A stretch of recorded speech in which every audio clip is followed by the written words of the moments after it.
You can decode this blur of motion, text, and color in a fraction of a second without even thinking about it.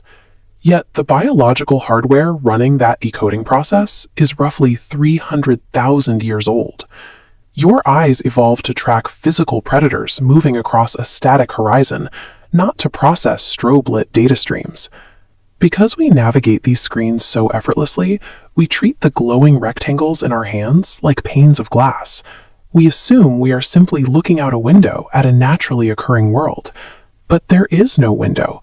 Every video, photograph, and feed is built on an invented grammar of strict crops, sharp cuts, and forced perspectives.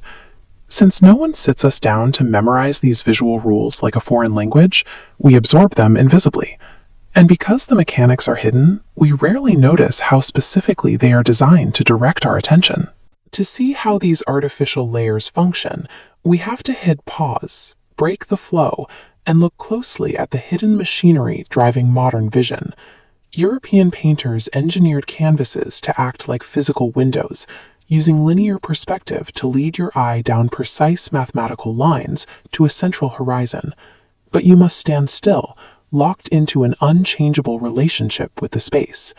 The invention of the early camera shattered that static relationship. It unbolted the viewer from the floor and placed the perspective inside a machine that could be picked up and moved. As people began sitting for early daguerreotypes, photographers formalized a radical new concept, the crop. They physically severed subjects from their surrounding environment, boxing them into precise, isolated borders. The camera traded the open window for a selective lens. By choosing exactly where to place those borders, the photographer was now editing reality, deciding what mattered solely by deciding what to exclude. Once you can cut pieces of reality out, you can stitch them together in new orders. Soviet filmmaker Lev Kuleshov proved that if you show an audience a blank face and then a bowl of soup, the brain decides the man is hungry. Swap the soup for a coffin, and that same expression looks like grief. The meaning doesn't live in the face, it lives in the gap between the cuts, a loophole forcing your brain to invent a connecting narrative. Painters at the time recognized this mechanical fracturing of reality. Cubists abandoned the single vantage point entirely, smashing subjects into jagged, overlapping planes to show multiple angles simultaneously. Moving pictures injected that fragmentation with speed. Running a sequence of isolated crops through a projector forced the brain to process those artificial connections continuously, 24 frames a second. The single objective image no longer carried the whole story. Meaning was now engineered through the calculated collision of completely disconnected pieces of tape.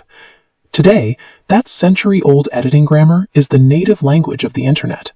Modern algorithms and digital creators rely on that exact same cognitive loophole to bypass your conscious analysis, feeding you a rapid, never-ending sequence of fragments. This animated line graph maps visual pacing and cuts per minute against cognitive overload.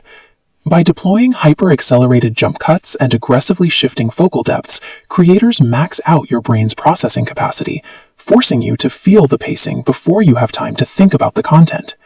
We have immediate access to more visual data than any previous generation.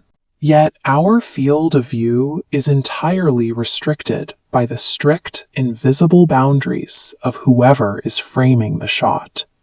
Real media literacy requires looking past the subject matter. Interrogate the rhythm of the cuts, the depth of the crop, and the timing of the zoom. We simply do not passively consume video.